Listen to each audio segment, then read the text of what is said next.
Hi, good afternoon. Welcome to the Business Spotlight series, Harrogate. I'm with Harry Dee from Richard Roberts, Land Promotion and Planning Specialists. How you doing, Richard? Sorry, not Richard. How you doing, Harry? I'm good, thanks, Mike. How you doing? We get Yeah, that a lot, actually. yeah, I bet. I bet. Um, in terms of giving us a bit more of an intro that you're not Richard, you are Harry. Uh, Feel free to do that now. Give us a bit of background as to, yeah, more about who you are, what you do, and how long you've been doing it for. Sure. I'm managing director of a business called Richard Roberts, based in Bramham, just outside Leeds. We're as you said, a specialist land promotion business that works directly with landowners to unlock the full potential of their land through the planning system. So we identify opportunities, approach landowners directly, navigate complexities of the planning landscape, and deliver successful outcomes to maximize the value by selling them directly to developers. Business has been going for 5 years. Celebrate our fifth birthday in April this year. Uh, Congratulations.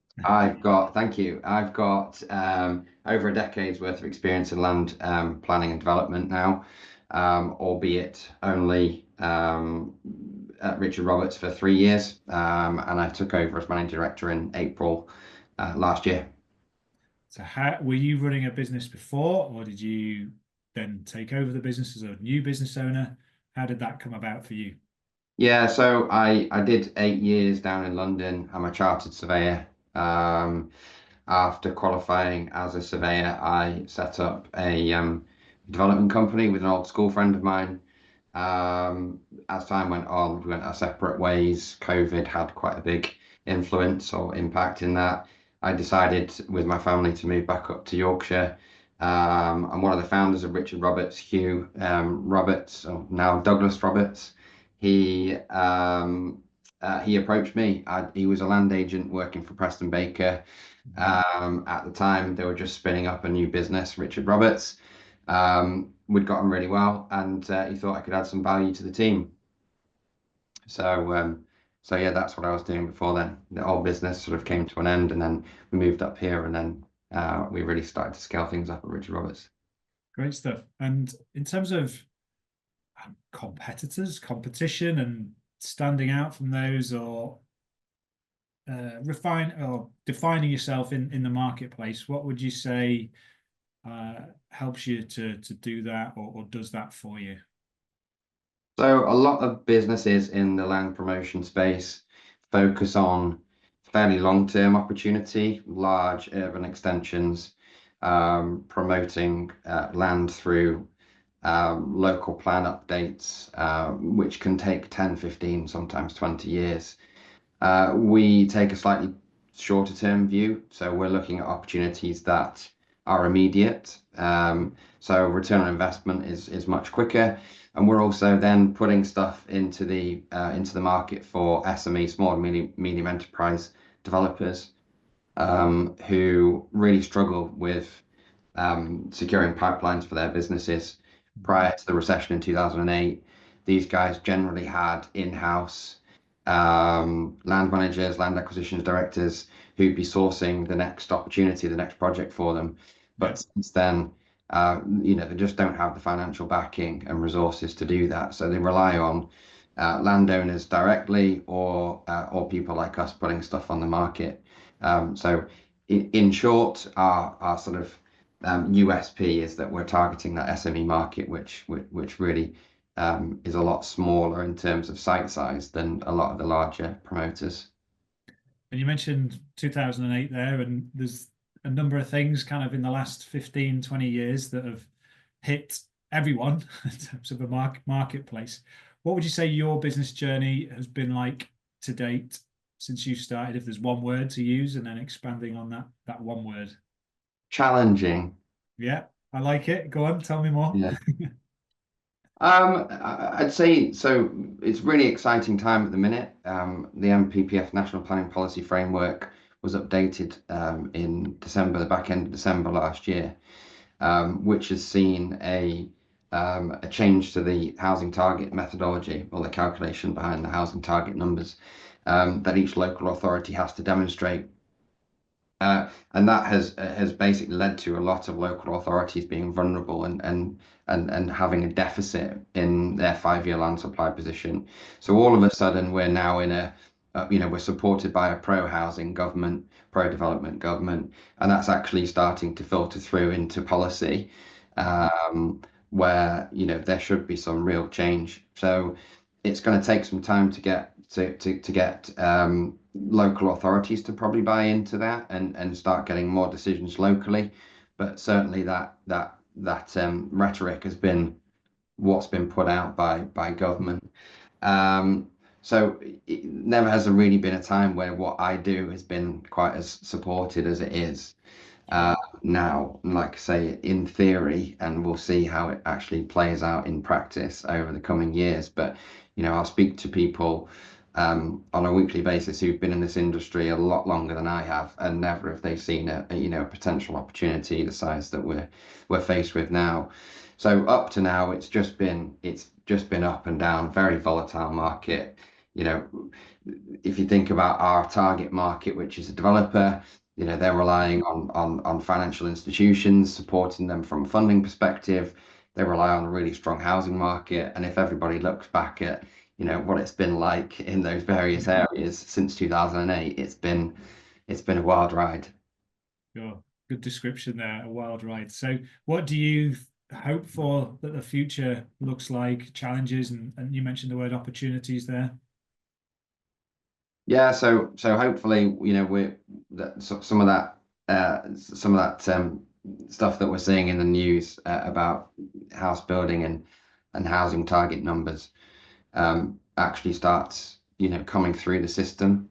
Mhm. There's been a lot of talk about financially supporting local authorities to help reduce some of the stress that they've got. A lot of the issues with getting sites through planning have come down to a lack of resource internally.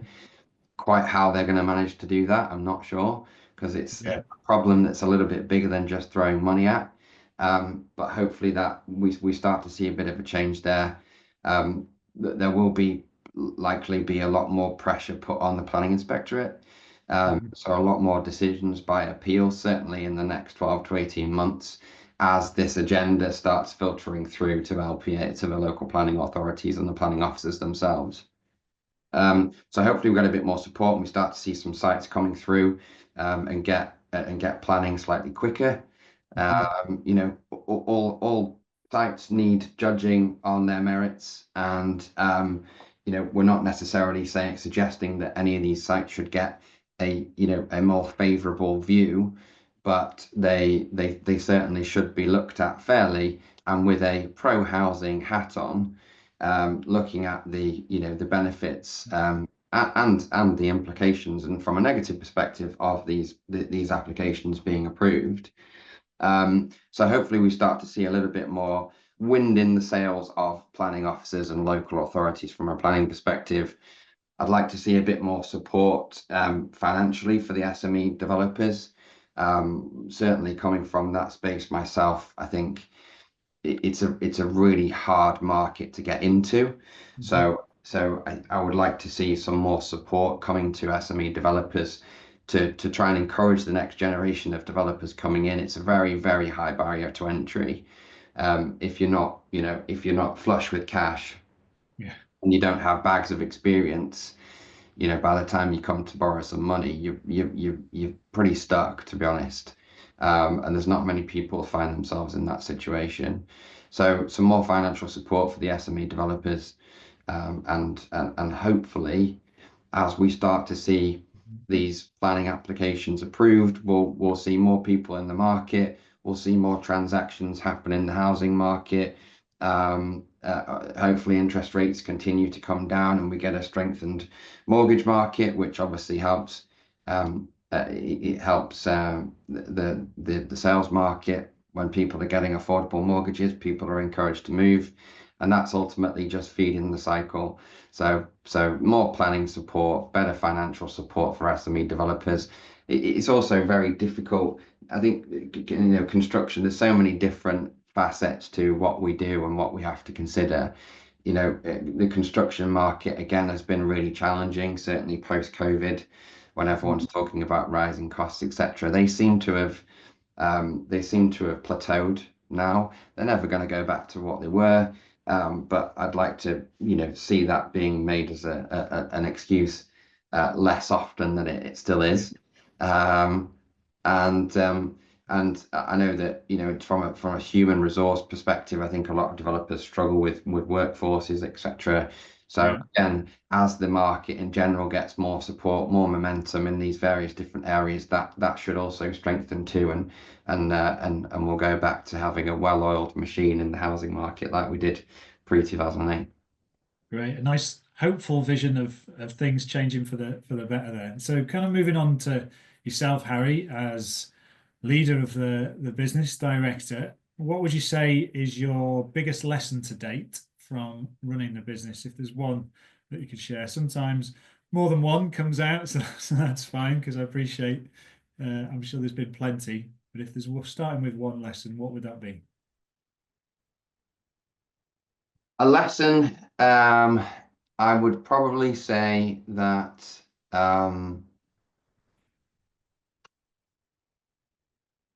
always push yourself. Mhm. I think one thing that I've always been very ambitious in everything that I've done, and people would probably tell me that I'm doing something, I'm running before I can walk. And sometimes that, does bite people in the bum, but um, I think there's something to be said about having the wolf at the door and having a significant amount of pressure on you. It certainly makes me perform at my best. Um, but make sure you surround yourself with the right people. I think that's probably the biggest lesson. So yeah, I think surrounding yourself with the right people will help you achieve your goals and objectives. You can't do it alone. And it's also way more fun doing it with other people. If you're bringing other people along on the journey with you and you're all succeeding and you're all, I'm currently surrounded by a team of really motivated, ambitious people. And that's, from the last 10 years plus of working with a number of different peoples, both people from both a business partner and colleague perspective, Mhm. that comes first before anything. And how many people are in your team there? We've got a team of 8 now. Right. Uh, Um, yeah, kind of how any sort of lessons of managing that team to be able to get, as you say, those people that you're working with in a cohesive manner and going in the same direction, so it is enjoyable. Any sort of shares on that? I think just work really closely with people. Everyone's got different, ways of doing things. So um, I would always put a huge amount of pressure on my team, but not to the point where I'm telling them how to do things. So Yeah. I'm a big believer in giving people a lot of responsibility, but giving them space to carry out that responsibility how they see fit. And one way that we sort of measure that in our business is having really tight KPIs and performance indicators. Um, that enable us to, on a monthly basis, we sit down with everyone on an individual basis Mhm. and have a sort of one-to-one mentoring session with them, review their KPIs, see how they're getting on.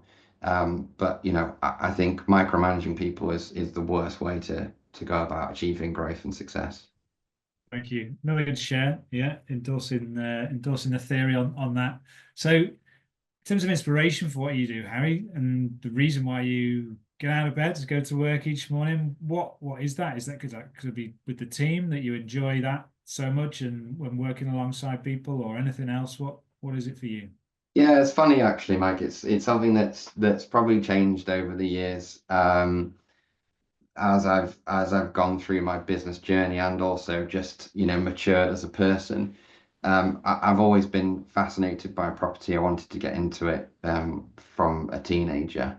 I was surrounded by it as a kid. My family are all in property. Never had any interest in going into the family business, um, but I was immersed in it from an early age. Um, and I could see the money that could be made in it. And I think that was my initial driving factor. That was my initial motivator.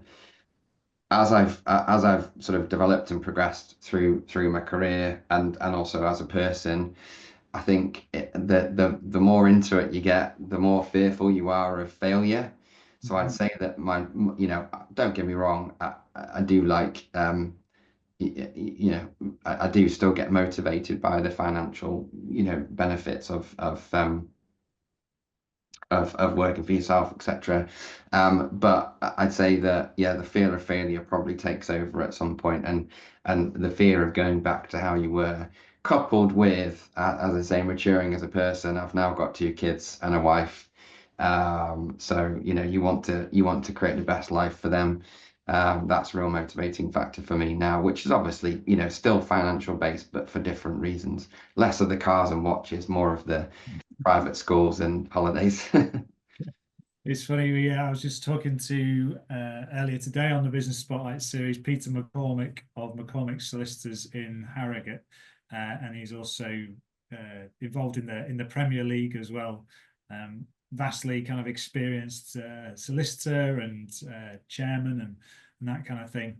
And asking him about his inspiration, and he mentioned fear, kind of fear of that failure, that what sort of drives him, I suppose, and helps him to sort of get out of bed in a in a positive way, like you've just described there. Yeah, it is in a positive way. It's, you look back at where you've come from and where you started, and you think, it does at some point turn into a fear of, well, I can't go back there. So, that's where your motivating factor comes from, rather than, don't get me wrong, I can still progress my career to, a fairly significant additional level, but I'd say that uptick is probably is less of a journey than the fall to the bottom again.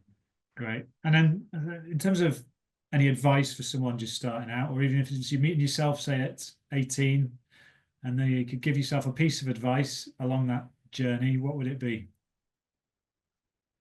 I mean, obviously, I'm applying it to what, my passion was, but just follow your passion.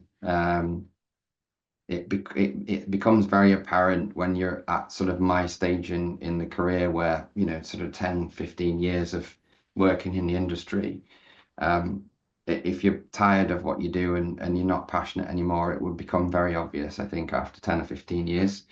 So do something that that gets you out of bed every day, gets you excited. The love for what I do comes in both, the potential sort of financial benefits, which brings the security for the family stuff we were just talking about. But also it's I've lost my train of thought there. Um, That's all right. The love for what you do, combined obviously with supporting your family and the financial benefits, and that kind of piece of advice of just simply following your passion to give yourself. Yeah, sorry about that. Follow your passions. Like I say, it gets you out of bed every day, and after a long period of time in the industry, you would just be able to tell if you lose that passion. So I'd Yeah, say find something that you love to do and find a way of making money out of it. awesome. Got that desire to keep going. So then, lastly, in terms of latest news about what you're up to, Harry, or even it's a case of sharing your website, contact details for the business, feel free to do that now. Cool. So yeah, we're on a really exciting path actually, due to the MPPF changes that came in December. We're looking at a real period of growth for the business. We've now got over 90 sites in our pipeline, and we're looking to grow that over the next 12 months.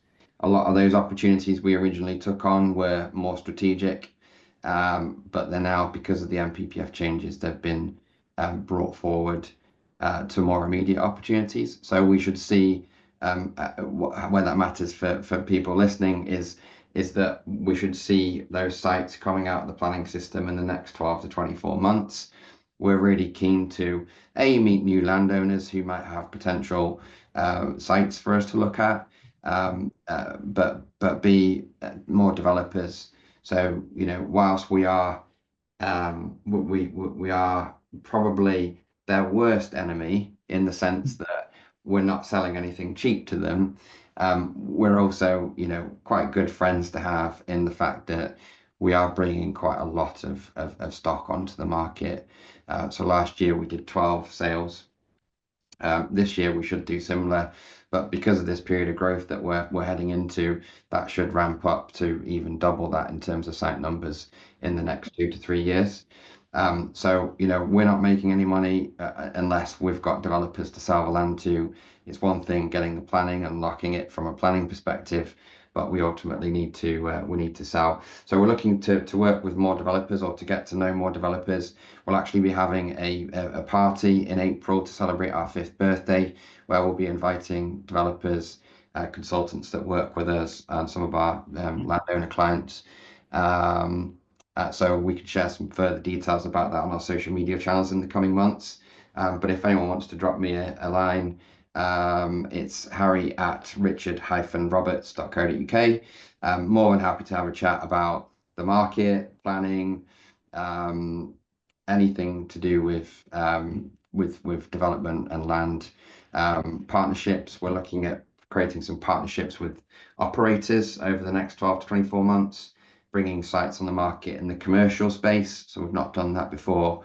So yeah, drop me a line at my email address, or our mainline number is 0113 733 3791. Brilliant. Awesome, Harry. Lots going on there. And I wish you all the best for the future success of the business, especially as we come into this period of opportunity, as you've described. And yeah, here's to the next 5 years after your 5th birthday coming up. Thanks, man. Cheers. Thanks for having me on.